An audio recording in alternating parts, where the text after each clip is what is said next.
Good evening. It is Saturday, May 30th, 2020. So, 5 days ago, George Floyd, as at this point most of the world knows, was murdered by an official of the state that was sworn to protect and to serve the community that he represented. This psychopath chose to kneel on the back of this human being's neck in excess of 9 minutes until he had murdered any chance of George Floyd having any life on this earth going forward. Subsequently, the country is breaking out into riots in protest of this gross miscarriage of power, this gross mishandling of another human being, and all of the other officers who stood around and watched this happen. So last that I read, we were talking about FEMA, in particular, how a declaration of national emergency would usher in FEMA's power to essentially lay the groundwork to suspend the Constitution of the United States.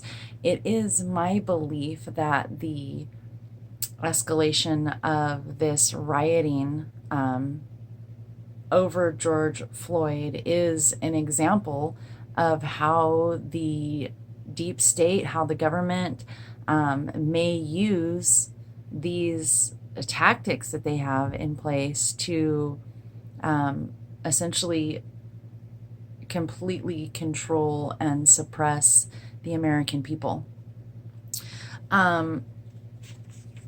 I wanted to jump in to national emergency, a total takeover. And here we go. The following report by Dr. Pabst concerning FEMA and concentration camps in the United States, photographed and printed exactly as written. This is Dr. William R. Pabst.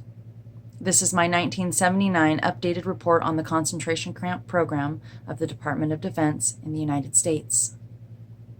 On April 20th of 1976, after a rapid and thorough investigation, I filed suit on behalf of the people of the United States against various parsonages that had key part in a conspiratorial program to do away with the United States as we know it. This is a progress report to you, the plaintiffs, you, the people of the United States. The civil action number is 76-8-667. It is entitled Complaint Against a Concentration Camp Program of the Department of Defense.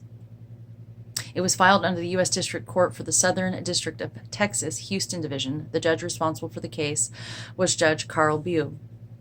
If you have no doubt heard the story that once upon a time, under the Nazi regime in Germany, a man worked on an assembly line in a baby carriage factory. His wife was going to have a baby. But the Nazi government would not let anybody buy a baby carriage. The man decided he would secretly collect one part from each department and assemble the carriage himself. When it was done, he and his wife had gathered up the pieces and assembled it. And when they were finished, they did not have a baby carriage. They had a machine gun. And that is exactly the situation I'm going to present to you at this time. The Center for the Study for Democratic Institutions recently completed a proposed constitution for the new states of America. The center is Rockefeller funded. To give you an indication of the type of the Constitution proposed, the term national emergency is mentioned 134 times. The document did not have a Bill of Rights, and the right to own arms is taken away. At the same time, the House Concurrent Resolution number 28 awaited for a calling a constitutional convention on or before July 4th of 1976. The presiding officer of such an event would have been Nelson Rockefeller, vice president and president pro term of the Senate. This particular resolution awaited in committees. Obviously, money would not be spent on these massive programs unless there would be the chance for actual implementation of such a scheme. However, In case the American people do not voluntarily adopt a new constitution less troublesome to those who desire dictatorship, there is Executive Order 11490, which will include its predecessors when it is cited herein. The executive order authorizes the secretaries of various agencies to prepare for any national emergency type situation, including but not limited to those specified in the executive order itself. If you read the order, there is nothing at all left to the imagination. For any conceivable pretense, a national emergency may be declared based upon the frightening decree dated October 1969.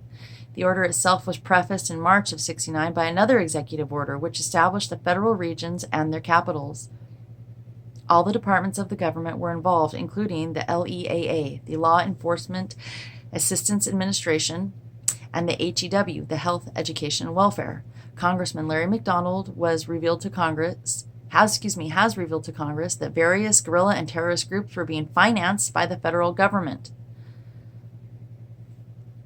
Crisis actors immediately comes to mind, just off the top.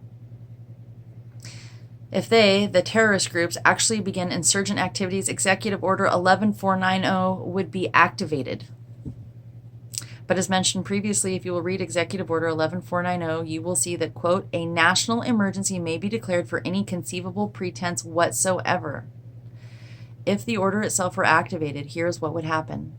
The next day, you or your family would be standing in front of your local post office with your neighbors, the front door bursting with long lines of people waiting to be registered. After waiting in line with your family for hours, you finally get channeled through the doors. Once inside, you overhear a postal clerk with his sidearm telling a frightened restraint, "Look, there's nothing I can do. The truck behind the building will take you to a work camp, and that's where you've been assigned. Your wife has been assigned to a factory, and there's nothing I can do." And then your son or daughter looks up to you with a quivering voice and asks, "Dad, why are we here?" I've probably really bungled the entire reading here. I'm exhausted. It's been a long week, and everything going on worldwide, nationally, locally, and in my own town, Eugene, Oregon, tonight is just shameful, embarrassing, infuriating, demoralizing. And I am very much keeping hope safe in all of this. I hope all of you are taking care out there. Be well, everyone.